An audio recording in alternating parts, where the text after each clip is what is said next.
The following is a presentation of the iRacing Esports Network.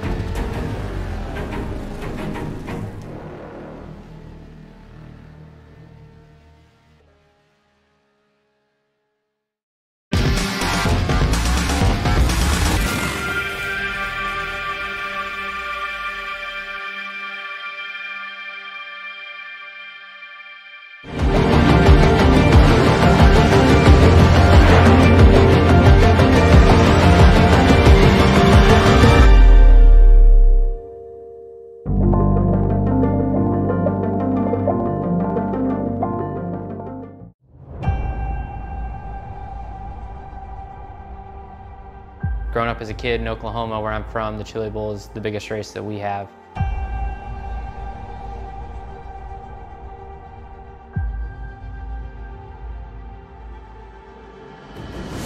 The Chili Bowl has kind of been my favorite race of the year.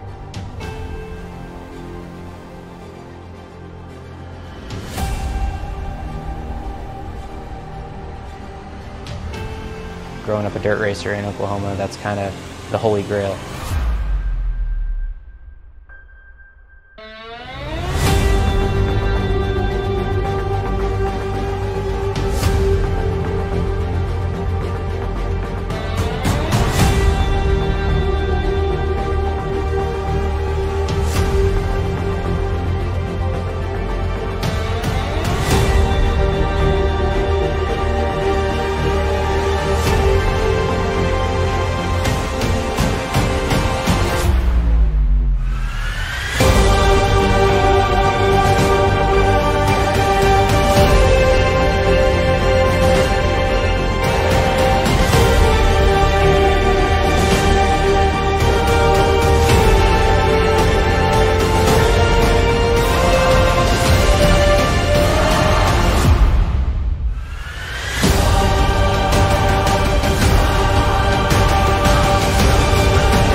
(2019), another year of broadcasting here on RaceSpotTV on the iRacing Esports Network, and what better way to start it off than some open wheel action at Suzuka, the Formula 3.5s at this famous Japanese racetrack. Qualifying is underway right now. I am Connery Maddock, and Will Vincent will be joining me in the commentary booth for this one. And Will, it's been a while since we commentated together, but I'm looking forward to get this one started because this is an absolutely fantastic car track combo.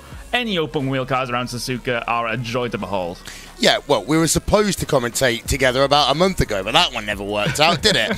But yeah, it's good to be back, and happy 2019. First broadcast on the iRacing Esports Network, and you're right, it's the series that the fans have chosen. It is now the 4th year of Friday Night Prime Time, and the good thing about this is, Connery, we get fresh faces every season, and it's always entertaining racing, even if sometimes, as is last time at Barber, the drivers don't entirely behave.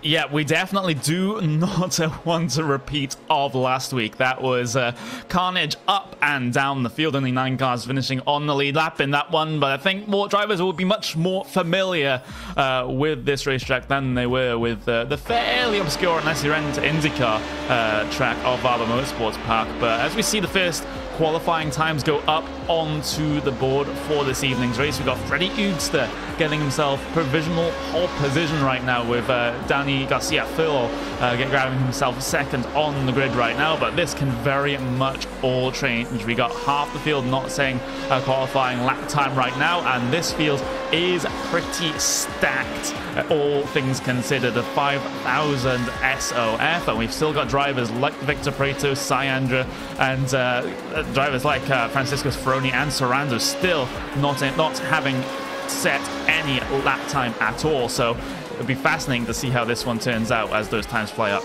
Yeah, indeed. So, and it's a tough track, this Suzuka racetrack, and you mess it up realistically in the first 5 corners of the racetrack. In fact, you can mess up your lap down at turn number 1, turn number 2, because of the power to weight ratio of this car. You are pretty much flat out through turn number 1, but it's then a case of getting on the brakes in a straight line into turn number 2 so you don't lock up the car, Connery, because you then got the S's section, and that's all about how much speed you have coming out of 2. It definitely is, and the S's section is one of the most pleasurable experiences for a driver behind the wheel on any track on the iRacing service and in the real world as well. It's absolutely fantastic section of track to run. But as we have more times got up on the board. Riku Alatalo, race winner in this series already. Only good enough for second on the grid right now. Freddie Ugsters putting an absolutely stonking lap there. A couple of tenths of a second faster than every single other car right now. But can anyone answer to him? We've got Fernando Guerrero heading his way through 130R right now. Driver of the number 8. Looks to drive himself towards the Casio Triangle. Hasn't set a lap time just yet. This will be his first timed lap. Tentative through the Casio Triangle. Careful about getting the power down through the final corners as the track does drop away from you, so the car can get a little bit sketchy. Only a 140.135 for Guerrero. Good enough for P number 13 on this grid right now. So that time at the front of the field by Freddie Ugster, Will, is looking almost impossible to beat right now. A quarter of a second faster than Riku Alatalo, who himself is a half-tenth of a second faster than Danny Garcia Filo. We're having a look at Syandra. Syandra's one of those drivers that when he does put it together can be almost unstoppable. Of course, a 152.6 is nowhere near the pace for him right now. And I think a lot of people's been forgetting about the fact that this is a long track. So if you do mess up your first qualifying lap, you've really got to get back on it for the second lap, because otherwise you're going to run out of time, Connery.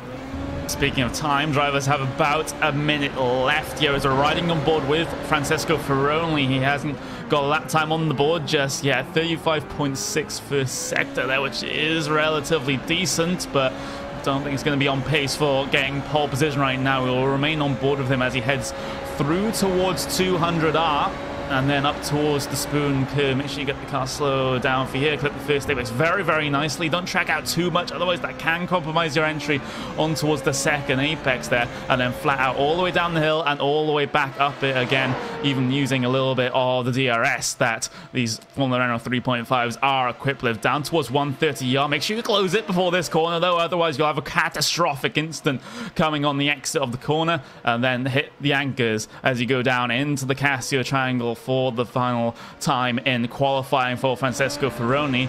The final corner, he will come. What sort of lap time is it going to be for the Italian? It's going to be a 140.1.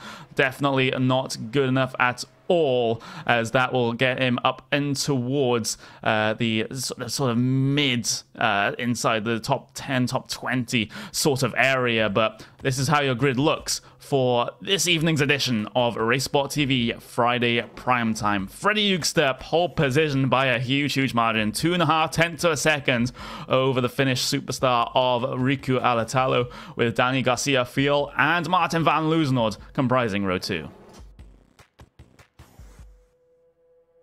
Then you got Ville Lepala there in P number 5 with Morgan Morand, P number 6. Your race winner from last time out, having to get a little bit of work in here if he's going to get himself a podium. But Tony Repuzard lining up 7th with Victor Preto, P number 8. All top runners in last week's race. Jukka Salvalainen and Matthew Proudhon will bring things down to P number 10 with Matteo Calistani and Ruslan Sabatov in P number 12 all the way back there. And we've got Francesco Ferroni, Fernando Guerrero, David Soranzo and Manu Domingo, with Stefan Chantal, Aurelian Gimlewitz, Rob Yola and Petri Kotavara bringing things down to P number 20 as things stand. We've got Antio Lavoska, Antoine Cousin, Jablowski, Laurie Olive Quokka, Syandra, Scott McIntyre and Martin Arnoldus bringing things down to P number 28, the maximum grid size here for a Formula Renault 3.5 race here on the iRacing service. Those last 3 drivers did not set lap times, starting at the back of the grid for them as we get our cars all set, ready and waiting to get themselves going. And just like the Nürburgring, that pole position does not give you the inside line coming down in towards turn number 1. So the objective here for Riku Alatalo, starting on that left-hand side from the viewer's perspective, is to get a fantastic start, at least bring it side by side, and then he knows that he has the advantage coming down in towards the first turn. Suzuka, though, Formula Renault 3.5s, it gets underway. Right about now, and it's a very equal start from the front row. Uksa immediately over to try and cover off the line from Riku Alatalo, forces Alatalo to go around the outside to challenge for the race lead. Then there's 2x2 all the way further back through the field. Uksa has got the race lead on lockdown as there's a little bit of a scrap further behind between a good couple of cars. Tony Repuzan is in the thick of it right now as he tries to lock on to the back of Victor Preto as they get into the wonderful, wonderful first sector. But the only problem with this first sector is there is a single line all the way through there. Not much of an opportunity to bring yourself side by side down in towards the Degners then for the first time. No side by sides at all. Everyone very, very much behaving except for the back of the pack there as there's a little bit of scrapping between a couple of cars as there's been an instant there coming through the second Degner, and that is going to be involving the cars of Manu Domingo, I spot, is involved in there, as well as Francesco Ferroni, and I think it was the instant between Domingo and Ferroni that has sparked all of this off. Manu Domingo ran into the back of Ferroni, coming up through towards the second Degner. We'll get a better view of it on the replay right now. Yeah, there we are. Look at the replay. 2 cars go off, and then actually we ended up with about 8 cars involved in that one. What I want to do is just go on board with Manu Domingo right now in that number 11 machine. Through the first Denger, everything is okay, but then second Denger runs into the rear, and well, as a consequence of that, you just start noticing as we turn that camera around that there's even more actual drivers all falling off track around him, Connery.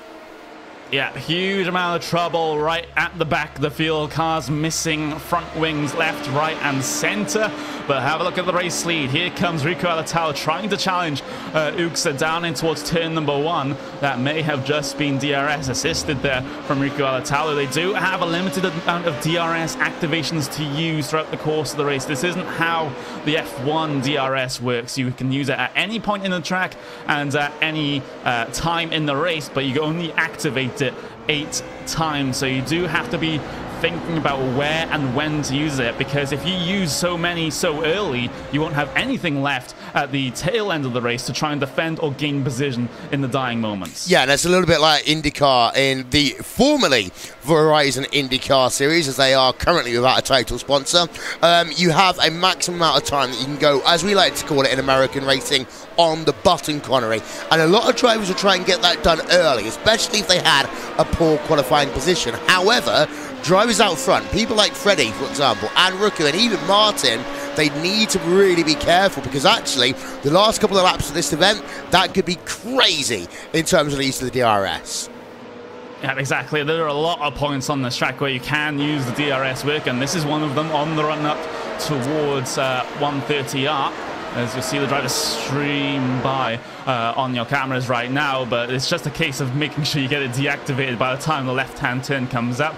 We do have a challenge potentially for position between Philol and Lepala there, so the 14 and the 13 coming down into the Cassia triangle. He didn't swap positions, but it was just a case of Philol just having a little bit of a look, but this has put him under threat right now from behind, because Victor Preto has the slipstream, Victor Preto has the DRS. You'll see him come by. He's already made his way by there, so completely duking out our cameras there, but Victor Preto gaining in position up into towards what is going to be P number 6 there. We'll see that one on the replay. This was DRS and slipstream assisted, and you can just see how much of a slingshot you get. Yeah, indeed. So Victor Preto, an Iberian driver, passing another Iberian driver. I was going to make the point, of course, that Club Iberia and Club Finland have battled it out in the World Cup of iRacing over the years. Finland, of course, and Club D, actually only 2 clubs to have ever won the prestigious World Cup of iRacing. But that entire move did give a bit of breathing room there to Lepala, because now he's got a 3/4 of a second advantage over Victor Prato, and the way the draft, the way the slipstream works, it's about 7/10 of a second. It's that kind of sweet spot, Connery. So Prato now has a bit of work to do on the rest of this lap. Yeah, he does. The next target down the road is Ville Lepala. So let's see if he's able to try and put in those solid laps in to get himself right onto the back. He doesn't seem to be within drafting range right now, and he is well aware that Philol right behind could potentially be bring it alongside, since he is close enough. But there's a battle further back though for P number 10. That's going to be Jukka Salvalainen versus Matteo Calistani. We were on board with Matteo Calistani just for a moment, and Calistani, he's had a pretty quiet start to this race. He's still in the same position where he started, down in P number 11, looking to make some inroads in towards that top 10. But this field is so absolutely stacked. It's those drivers that did put in good qualifying laps, they are tending to do rather well in this race as well, due to the fact that we had a relatively calm first lap. So no one is severely out of position here. No, and got to keep an eye out on Ruslan Solotov in the number 22 machine as well, because he was close behind Calistani as they worked themselves past the start-finish line. In fact, we're going to go back on board with Sabatov in that number 22 car, part of Club Central Eastern Europe. Well, kind of got myself associate membership of that club, marrying a Bulgarian last year, Connery, but Sabatov doesn't seem as strong through sector number 1, giving a bit back there to Calistani.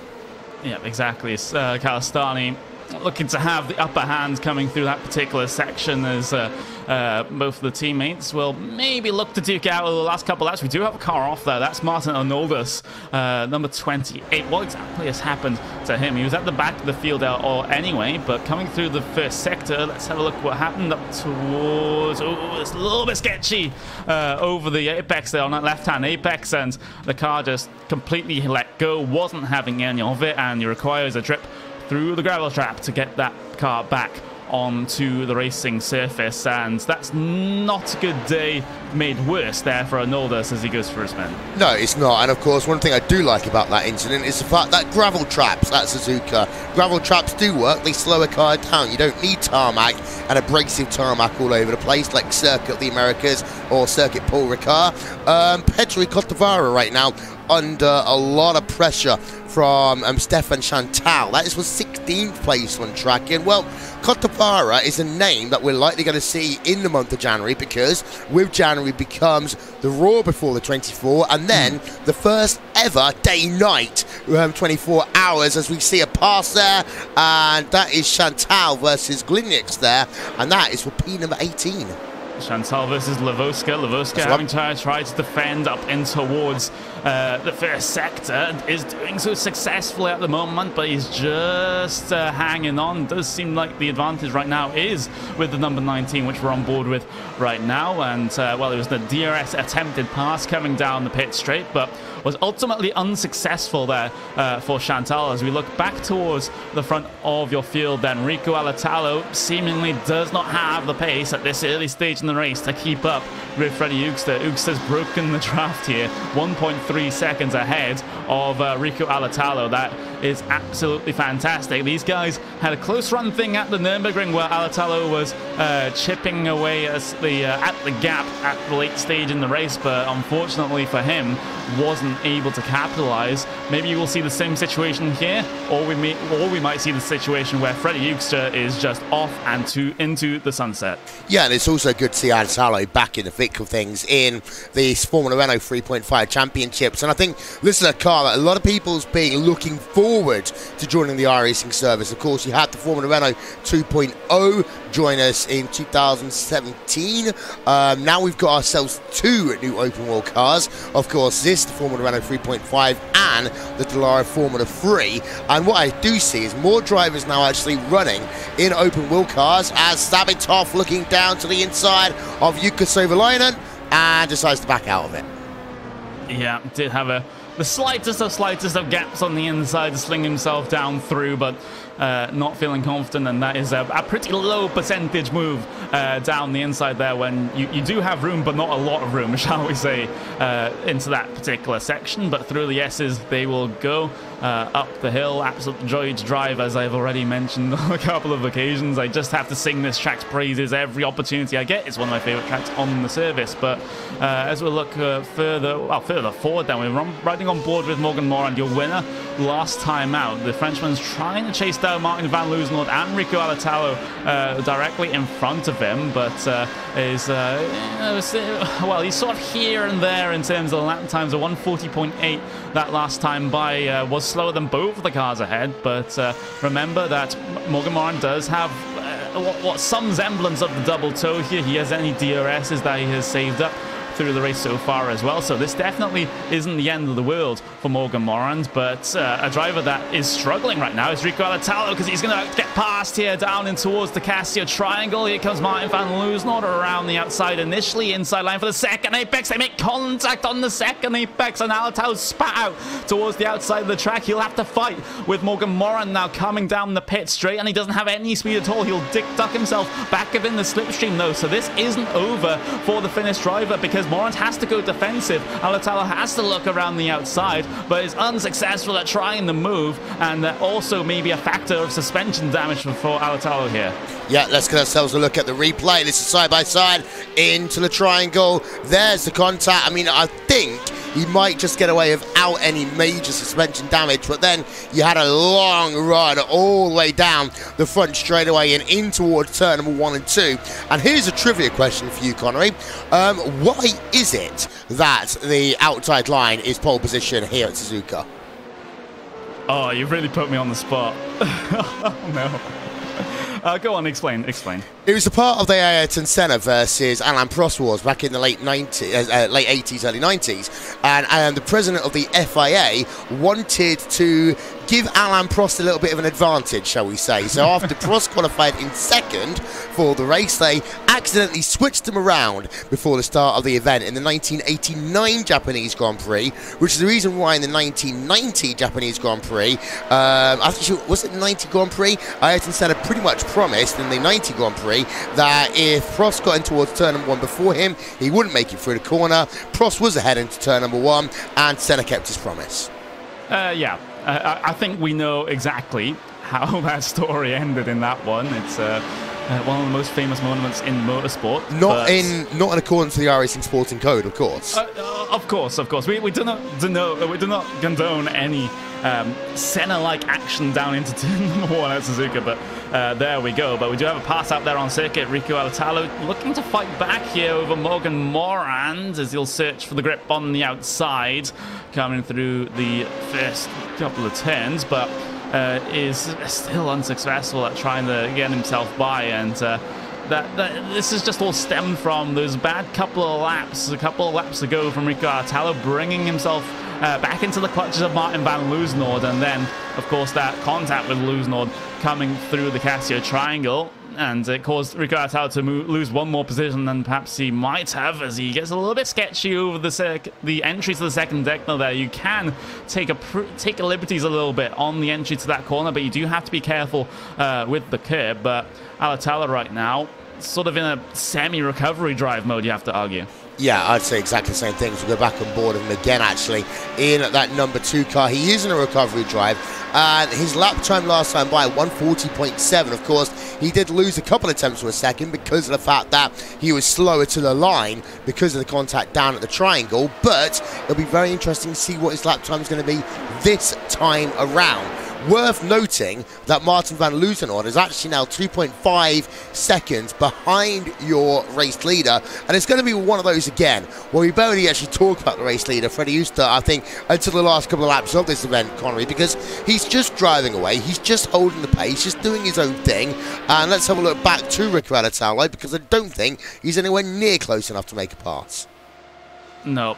Not at all. The last lap was a 141.2, and compare that to the 140.8 for Morgan Morand, 140.6 for Martin van Loosenhoorn. 140.5 for Freddie Hoekster. He's just out there just, you know, hot lapping at this point at the front of the field. It's really a sight to behold considering how high that the strength of field is. But we do have the positions gained graphic up on your screen right now. You can see Freddie Hoekster, pole position, race leader right now. No problems for him. But you see Martin van Loosenhoorn gains 2 up into P number 2, and Morgan Morant gains 3 up into P number 3. Your biggest mover is actually going to be Morgan Morant. Actually, Rob Boer there in P number 14. Biggest mover inside of your top 15, up 5 positions. Antti Vloska is up 5 as well. And then you see the big losers right at the back of the field. Some of those are even retired, like Syandra, down 2 positions, down 13, down 11, down 2 there for Syandra right at the back of the field. And he's not going to, thankfully, not going to lose any more in terms of that particular stat line. He is dead last, but riding on board right now with Morgan Morant.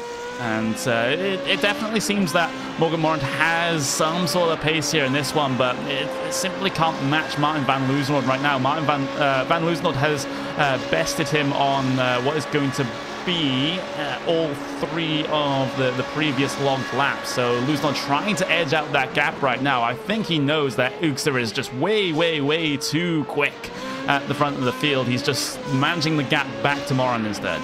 Yeah, and one of the things that's worth noting is the fact that Morant was very slow in comparison to van Loosenhoorn down at the triangle.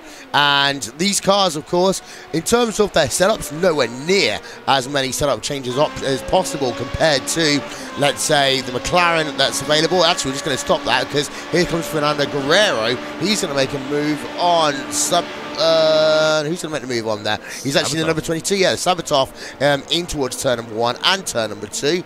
And Guerrero is up into 12th. Gets moved on around the outside as well. That's not too shabby from Fernando Guerrero there, getting himself up into P number 12. So that does demote Ruslan Sabatov off of what was once his grid spot. Started in P number 12, is now down to P number 13 in this one. And we're coming up to around about the halfway distance here now in this 20-lap event, and riding on board with Rob Boer, who has seen quite a bit of action so far in this one. He has been more towards the rear of the field, so we haven't caught it much on our cameras, but he started to, well, he did make some inroads earlier on in this race from P number 19 up into P number 16, and he has potentially more on the cards here with 2 cars ahead, Antti Lavoska and Kotavara.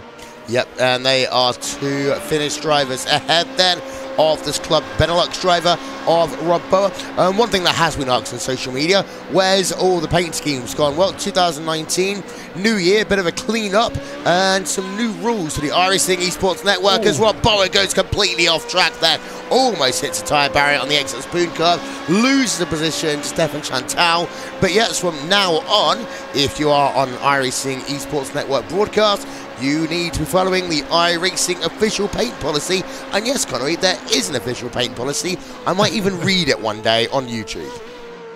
Yeah, but the gist of it is, if you have any logos on your cars, make sure you have permission from the original owner of those logos, and don't bring some sort of retro F1 scheme into a broadcasted race. That won't exactly be acceptable in that one. So make sure you get all of those submitted before you want to get yourself onto a broadcasted race. Important thing to note for the Porsche Pro Series that's going to be going on tomorrow afternoon. You don't want to be sort of having an iRacing default paint in that one, let me tell you, with the amount on the line. Maybe even stick a couple of RaceSpotTV stickers on it. Go a couple of tenths of a second faster, as I'll slip that one in there, Will. And of course, that is a part of the iRacing default paint scheme, so you're allowed to do so. One thing that's worth, I was about to say, we don't want to see any Marlboro Red Bull cars. And I was thinking, well, there never has been a Marlboro Red Bull car. It was actually a Sauber Formula 1 team when Marlboro was sponsoring pretty much anything at the time. And Red Bull, of course, had just started their associations with the Sauber organisation. One thing I will say, this race has calmed down a little bit, but I still want to keep an eye out on that battle for 2nd, 3rd and 4th, because of the fact that last time by, Morgan Morant was a 10th of a second faster than Martin van Loosenhoorn.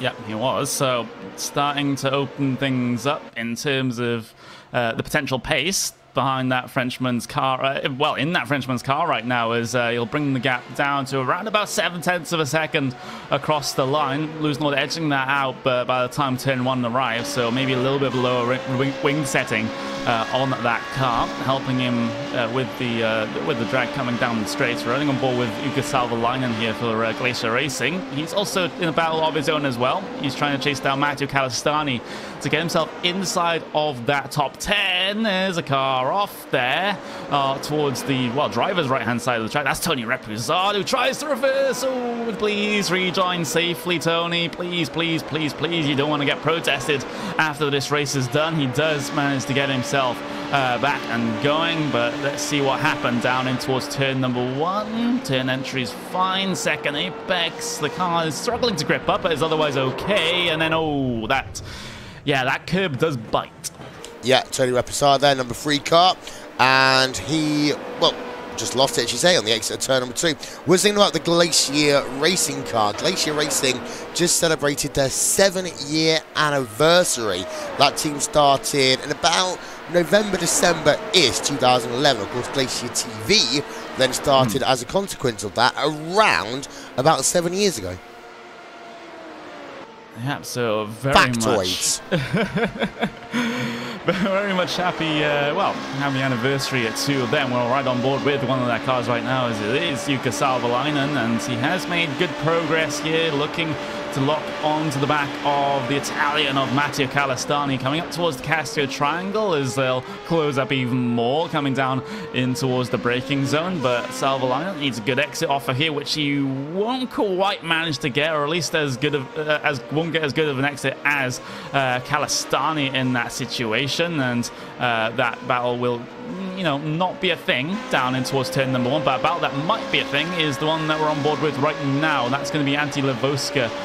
They're looking to get themselves by Kotavara. They're very, very close down in towards the first sector for the 13th time in this event. Kotavara a little bit slow off of turn number 2, but it's so difficult to go side by side through this particular section that you can make a mistake here and there and still be okay, only in this section though. Running on board though with what is going to be Martin van Loosenord. This is the battle for P number 2 on track. 0.6 of a second between Loosenord and Morgan Morand in this sort of situation. So Morand really putting in those laps required to get himself at least one step higher on the podium at the end of the race. And they're basically trading lap times at this point. Loosenord a 140.35, 536, and a 40.585 for Morgan Morand. So this is basically going to be our quote-unquote featured battle until the end of the race, Will. Yeah, you're completely right. And I was going to go back to Levoska, by the way. What happened last lap is he got within 1/10 of a second into the triangle, but then actually messed it up entirely, which is why he dropped back. I am keeping half an eye on this one because Levoska is close again as they run through 130R in towards the Cascade Triangle and slam it onto the brakes through the right, through the left. And this corner, actually, the final corner technically on track, is one of my least favourite corners on Motorsport Corner because it falls away from you. You want to get into the acceleration pedal after the triangle itself, but you can't because otherwise the back end can step out as Levoska thinks about going to the inside and just pulls out of it early. Yeah, the door was open for Levoska to slip his way through, but decides not to take that particular opportunity on the inside curb, so we'll stay in line just for now. He does have a little bit of time to work with here, about 6.5 laps remaining for these guys. We'll have the top 8 up on your screen for you right now. Freddie Eugster, very comfortable at the front of the field, 2.8 seconds ahead of Van Loosenord, with Morgan Morand P number 3. That's going to be the battle for P number 2, but you've got Rico Alatalo dropping back after his pretty good start in the grand scheme of things, with Ville Lepala and Victor Preto there bringing things down to P number 6. Danny Garcia-Phil and Matthew Prudhomme round out your top 8. 14.1 seconds separate your top 8 drivers in this one, but I'm very interested to see how this battle for P number 2 turns out, and the battle for even for P number 3 turns out, because Rico Alatalo getting a little bit of the second win here, so he's looking to get himself stuck in and try and recover a podium from this one. But we do have battling further down though, Tony Repuzard versus Stefan Chantel on the run up towards 130R, and Repuzard going to sit in the slipstream, going to gradually bring himself closer and closer and closer. It takes the balls of steel to head his way down the inside of 130R. He'll wait until the exit though to try and get that one done, so Repuzard going to be on the outside here against Chantal, and he manages to get his way through. That was a pretty textbook move there. You don't want to be side by side on entry to 130R, but if you can get it on exit, that sets you up fantastically for the triangle to try and complete it on the brakes. Yeah, he did a perfect job there, and it's a little bit like running through Blanchimont in towards the bus stop chicane, the way that Repuzard there did through 130R, recognizing that you don't want to be side by side, as Victor Prato's had himself an incident, and that was down on the end of the S's just before the Dunlop curve as the replay comes up for him. But for Repuzard, perfect, just waiting until after the 130R and using that overspeed to his advantage. Victor Prato, that is what I like to call just a silly, slow, messy spin by him. He's down to P number 9. In fact, he's under pressure by Matteo Calistani. He could fall down into P10. Yeah, Prato getting up over the curb a little bit, which can be deadly in these cars, let me tell you. I've wheeled a couple of laps with this Formula Renault 3.5, and curbs aren't its best friend, so you best stay off them most of the time unless they're very, very flat. So that's one lesson that Victor Prato has learned by having a little bit of a trip through the grass there. But looking at Freddie Euxter, absolute dominance at the front of the field right now. This is basically doing his best Maximilian Benecke impression, except in open wheel machines here as he heads this way across the line. And it's it's just absolutely brilliant stuff. He's running laps like 3 or 4 tenths of a second faster than everyone else, and it's just, yeah, I have no pressure. I'm having a good time out here. The sun's out. I love to be in Japan. Love this racetrack. And oh wait, there's a race on? Yeah, and his last lap, he actually went purple as well, 140.135. So actually, no, it wasn't purple. And Italo has set the fastest lap of the day, but Freddie Euxter, that was his fastest lap of the event for him, and he's now 3 seconds ahead of Martin van Loozenhoorn. And if you're Freddie Euxter right now in that #1 Club DH machine, and you know the fact that Italo has done a faster lap time, do you start pushing to see whether you can get maybe into 139s? Maybe. I mean, he did it in, well, he got into 138 in qualifying. I won't be expecting that in the race, of course, but, you know, why not try and go for it? As long as you don't step out of the bounds of the racing circuit and then get yourself into a little bit of trouble, I don't see why not. He has enough of a buffer all the way back to Van Loozenhoorn. Even if he does make a mistake on a lap like that, it's not really going to matter all that much. But the battle for the final podium positions is where the action potentially may be at the end of the race here. Riding the ball briefly with Rico Alatalo as he gets the double slipstream all the way down down towards 130R, and might just have a chance here over Morgan Morand. He does have the DRS open, looks for the move then up and towards Garcia Triangle, looking for the outside initially, but can't bring it alongside just yet. And this is Loozenhoorn's cue now to just get out and away, because these guys are going to fight. They're going to slipstream down the front straight. Alatalo again with the DRS, able to challenge, able to bring it alongside then up towards turn number 1. DRS usage in reply for Morgan Morand as they're down in towards turn number 1. Morand able to successfully defend on the inside. That both cars getting very twitchy off of 2, but this has given Loozenhoorn a very good amount of breathing room right now. He can just head for the hills as these guys scrap. Yeah, indeed. So as Riku Alatalo, as he works himself up the hill into Dunlop, gets himself about 4 car lengths back as a consequence of that one. Meanwhile, just to give you an update on retirees, we've had 2 out of this race. Robert and Andra both involved in incidents at the start of this event. 3 drivers had to come down pit road. They had David Soranzo, as well as Manny Domingo and Francisco Ferroni in the number 23 car. There are actually, Connery, almost only 4 battles now left remaining on track, as we've got 3.5 laps to go. They are the battles going on with Morgan Morand and Rico Alatalo. We have a battle going on with Fernando Guerrero and Matteo Calistani. We have a 3-way battle going on with Ruslan Sabitov, Petru Kotavara and Antila Voska. And our final battle, that is between Tony Repuzard and Stefan Chantal. lots of things to keep track of here in the race. For the fallen round 3.5 series at Suzuka, a little bit of a change from last week, where mostly what we were reporting on was incidents with loud traffic up and down the track. But that's just the run of things. Sometimes you have bad races, sometimes you have good. Yeah, indeed so. So we're now down to the last almost 2 laps of this motor race. Actually, we've got 3 laps left of this motor race to go.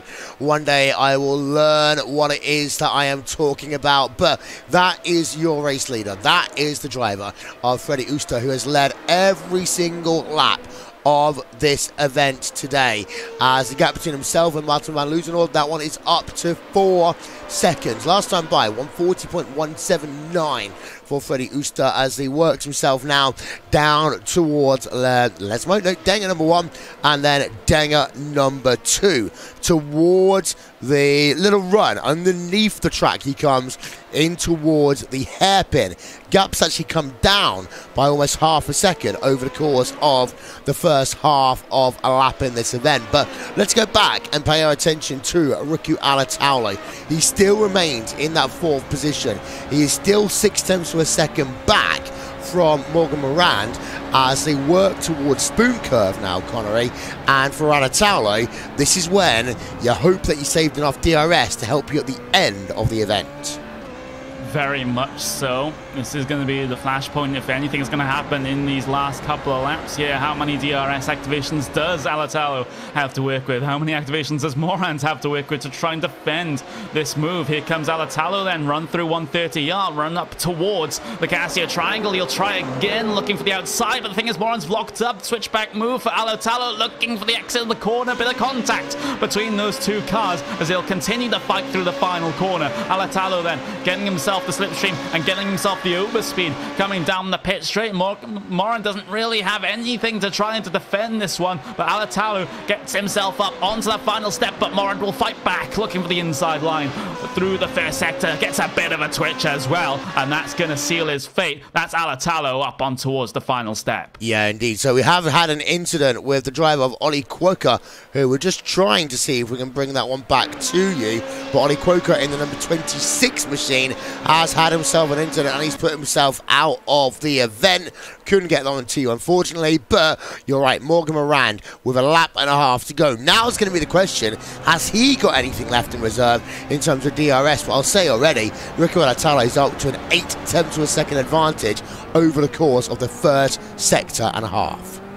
Both cars have a very slight under-rotation of the inside front tyre up towards the left-hand hairpin, so both these drivers definitely very much pushing at this late stage in the race. 2 laps to go, and this one looking more like 1 1/3 laps here in this situation. We've got Let Bala versus Danny Garcia-Fillol further back through the field, though. They're coming up through the spoon curve right now, just getting that traction down to propel yourself all the way down this alternate pit straight there. They do have that pit straight for some of the club races here at Suzuka, but not really used in any higher up series. But Garcia-Fillol just dropping back a little bit off of Lepala, so not really being able to challenge at this late stage. But we do have a gaggle of cars further back involving Sabatov, Kotavara, Lavoska and Repusard.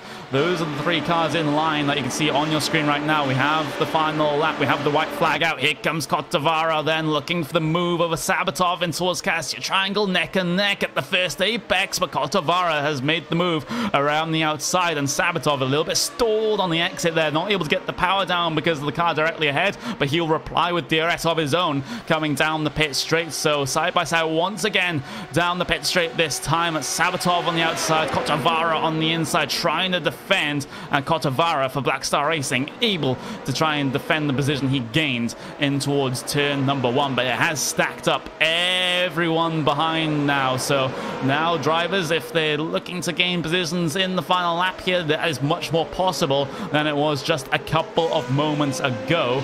Freddie Ooster's coming up towards Spoon Curve, so it'll be a little bit of a while before he heads his way across the line to take the race win. Riding on board, though, with the car of Tony Repuzard. Then down in P number 15, things get a little bit congested coming through the second Degner there, and this time up in towards the hairpin. This is where you can absolutely send it down the inside if you choose to do so, but no driver opts for that option right now. Very close off the corner, but you do have to cut away because Freddie Eugster, what dominance in this round at Suzuka in the Formula Renault 3.5s. It's Freddie Eugster taking the checkered flag in fantastic fashion. 6 seconds, well, rather 5 seconds ahead of Martin van Loosnord right at the end there. Rico Alatalo getting himself onto the final step, but you do have to cycle things back because that battle between Sabatov, Levoska, Repuzard, here comes Levoska, then side by side, 130. Yeah, that doesn't usually work, but Levoska manages to get himself ahead by the time the corner entry comes. But Sabatov, will he try to fight back? Of course he'll try to fight back up towards the Gasio triangle, but it is all in vain, and he might even have to hold on through the final corner here because Repuzard, no, he's hit the pit wall there as Repuzard, and that is not how you want to end your race. He'll lose multiple positions there. Grimlowitz comes through, and Ricardo Lori might just come through, but no, Repuzard manages to get to the line. But wow, what a way to end your race there in not the fashion that you perhaps want, as you see the battle ahead between Levoska and Sabatov. Repuzard trying to capitalize on those two cars fighting, but this is the exact danger that I've mentioned coming through the final corner. If you get the power down too much, you spin up those rears, and the only direction you're heading is into that pit wall. Why do you think it is one of my least favourite corners in all of motorsports, Connery? It's one of those things, it's a little bit like turn number 11 at Watkins Glen International. There's not many corners like it. And the Jackie Hicks corner at Spa, maybe, but it doesn't have the off-camber situation. That final corner at Suzuka is one that really can hurt drivers. One thing, of course, though, we have got to do is congratulate again your race winner, the number 1 machine, Freddie Eugster, iRating of 7,960 heading into this event. So what we can almost likely say, Connery, is congratulations and welcome to the 8,000 club as well for that number 1 driver. I can confirm it. I have a handy little app that tells me the iRating changes, and Freddie Eugster, 8,001 iRating at the end of the race. Welcome to the 8K club, Freddie Eugster. And, well, if there's going to be potentially another open wheel world championship, I know people have been asking for it, then that is definitely a name that you'll want to have a look at and keep an eye on if that one materializes, because Eugster can really shake things up at the front of any field he happens to be a part of. But here are your official race results for RaceSpotTV Friday primetime at Suzuka. Freddie Eugster wins by 5 seconds flat then at the front of the field. Fantastic stuff. Van Loosnord's second step, and with Rico Alatalo on the third step of the podium there after contact a little bit earlier in the race between himself and Loosnord.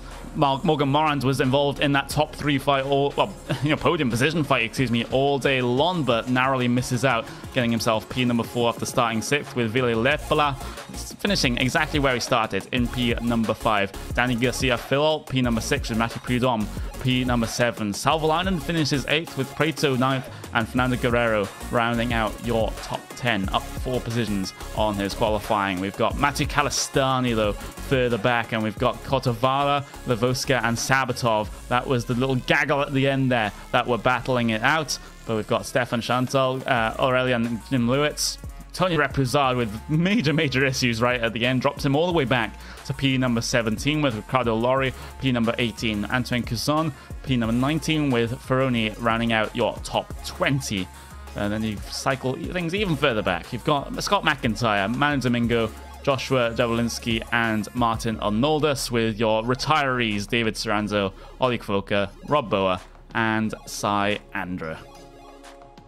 So we'll take a very short break here on RaceSpotTV and on the iRacing Esports Network, but don't go away, because next time we come back, it is driver interviews time for the post-race show. Don't go away.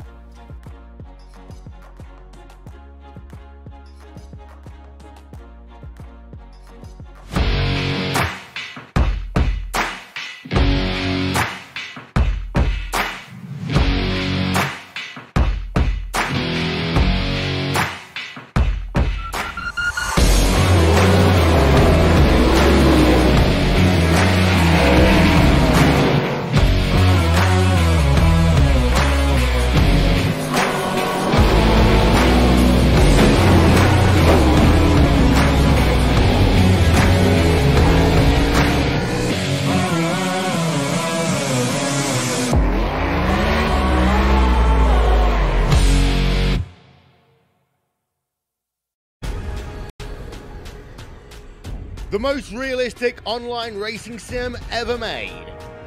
This is iRacing. Detailed laser scan tracks, fully dynamic real world cars, and over 50 series to choose from. 6 online world championships offering over $100,000 in annual prizes. This is the original esport racing game. This is iRacing.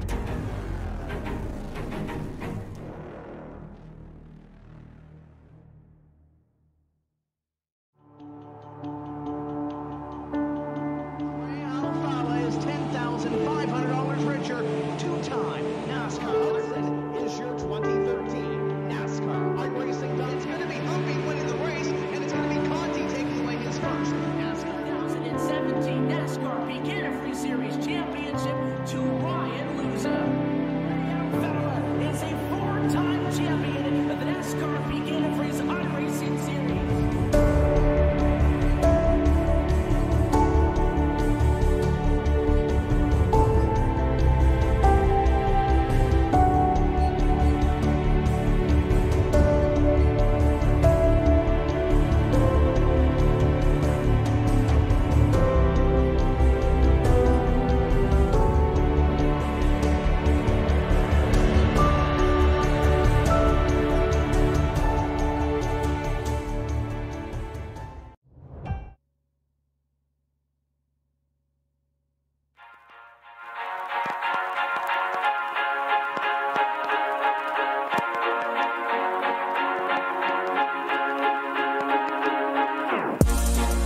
Everyone, and welcome back to the post-race show here on RaceSpotTV on the iRacing Esports Network. We just had round number 4 at Suzuka for the iRacing Formula Renault 3.5 Championship, and we do have a driver to talk to here in this particular section, and it's going to be Rico Alatalo standing by with Will Vincent.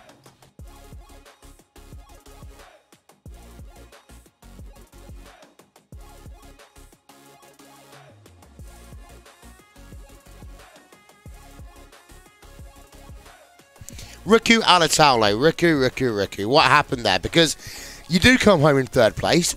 You dropped 1 position from where you started. You had a little bit of argy-bargy down at the triangle, and you spent most of your race basically playing catch-up. Yeah, it was unfortunate on second lap, turn 1, exit of turn 1. I had some dirty air behind Freddy, which I didn't expect, so I understood into the outside curb and managed to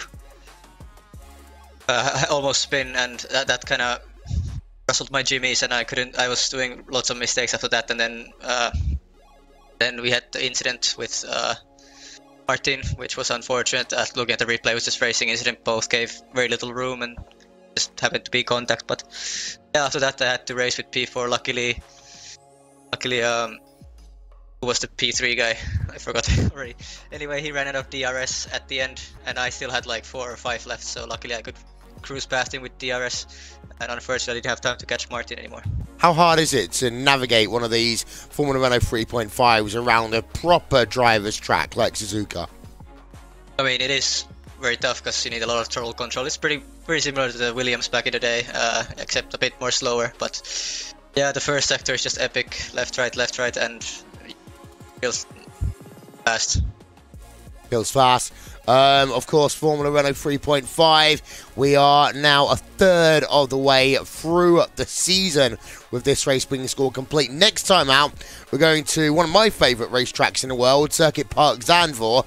I mean, part of that track's going to be, again, incredibly fun to drive. But do you anticipate any real difficult processes at that track? I haven't raced Zandvoort in like 3-4 years, so we'll see how that's gonna go. It's a lot of fun to hot lap, but I think racing will not be as good as here or the Nürburgring. So I think the main straight maybe with DRS, but you can very easily defend with DRS as well. But yeah, we'll see. Well, I mentioned it on the air. It is just past the 7-year anniversary of Glacier Racing, number 2 machine, part of the Glacier Racing stable. Who do you want to give a shout out to? well, big thanks to Valtteri Alander again with the setup work, and Ruskola gave some input as well, so big thanks to those two, and yeah, without them I wouldn't be fast. Big thanks to them. Well, thank you very much, Rookie Relatalo. Connery, back to you. And even though we haven't known what drivers to talk about, we're less than 24 hours away from the Pro Series that I've been looking forward to for the last 3 months, but you've only known about it for the last month. Yeah, exactly. The Porsche Pro Qualifying Series, 1:45 GMT tomorrow afternoon. And wow, that is going to be, already, and we're only a week into the season, that's going to be one of the races that you definitely do not want to miss. Belle Isle, so a very, very tough circuit to start things up for a pro qualifier. It's going to be myself and Jack Styles bringing you the coverage for that one, but this is where sim racing gets very, very serious indeed, because you get a good finish in this series, you get yourself inside that top 20, and all of a sudden, you're in contention for your share of a $100,000 prize pool. That is on par with some of the big tournaments in other areas of esports. I'm really, really excited for it. Yeah, and it's also worth noting that the eNASCAR Peak Antifreeze Series powered by iRacing, they also will be running for $100,000 in 2019. About the Porsche Pro Series, yes, top 20 will qualify, but Connor, there's an interesting little quirk, because drivers who finished in the top 20 in the 2018 iRacing World Championship Grand Prix Series have been told they are eligible to transfer their World Championship license over to the new Porsche World Championship Series. Not all 20 drivers will do so, so it's a case of really racing for every point, because even if you don't make the top 20, there may still be a golden ticket lying for you when we get to the end of Feb. If he takes it, I just want to see Hutu in the GT car, because he's been known to not really enjoy those sorts of cars. He much prefers the open wheel discipline, but I'd be very interested to see how he gets on against some of the best GT racers that we have here on the iRacing service, like Maximilian Venig, like Max Benecke, Josh Rogers, all those names. It'd be interesting to see how he stacks up if he decides to transfer his license over, but all I can tell you is that series is just going to be ridiculously good, and the standard of racing is going to be so high. I'm hazarding a guess here, but I think we will see on the order of 7 to 8K strength of fields. Oh yeah, definitely. I completely agree with that one. And also, I mean, I have seen Hutu race in tin tops once or twice. It's very rare that he does so. I've seen him race in certain LMP cars as well. And one thing that's also at the back of my mind is, I kind of alluded to before we went on air, Connor, January is here, and that means that Daytona becomes the haven for sports cars. Before the Daytona 500, it is all about drivers doing endurance racing. The Raw before the 24, live here on RaceSpotTV, the 24 hours of Daytona. Actually, it's my favourite 24-hour race of the year. As good and as much as I love Le Mans 24 hours, Daytona is what does it for me, and it will be the first ever day-night 24-hour race in iRacing history. Yeah, making history on the iRacing service with that one. It would be, it just adds a completely new dynamic to endurance racing, because we have had a couple of endurance races already that have been broadcast with the new system, the likes of the Neo Endurance Series, Sports Car Open, and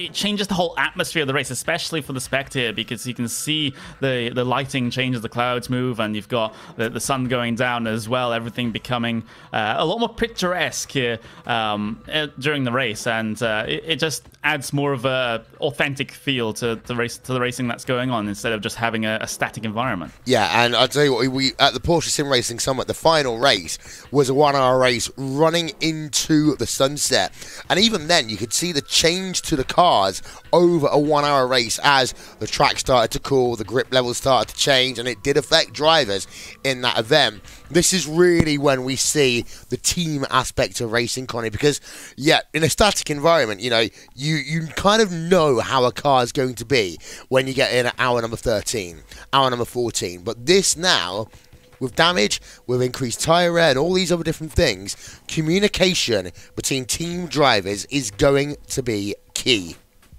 especially for those Daytona prototypes, because they can be very, very sketchy on cold tires, for example. And as that track temperature drops off, then if you have your car set up to handle okay in the day, then you're going to have a little bit of an issue when it comes to the night. But I think because of how the seasons work out in that particular race, you're racing much more in the night than you are in the day, so they'll set it up more for the night side of things. But that is all things to be discussed when that race rolls around. But I think we're about time to close up shop here on Friday primetime. But that was myself, Connery Maddock, and Will Vincent bringing you the race here today. Join us next week, and join us especially tomorrow for a bumper weekend of racing. Goodbye.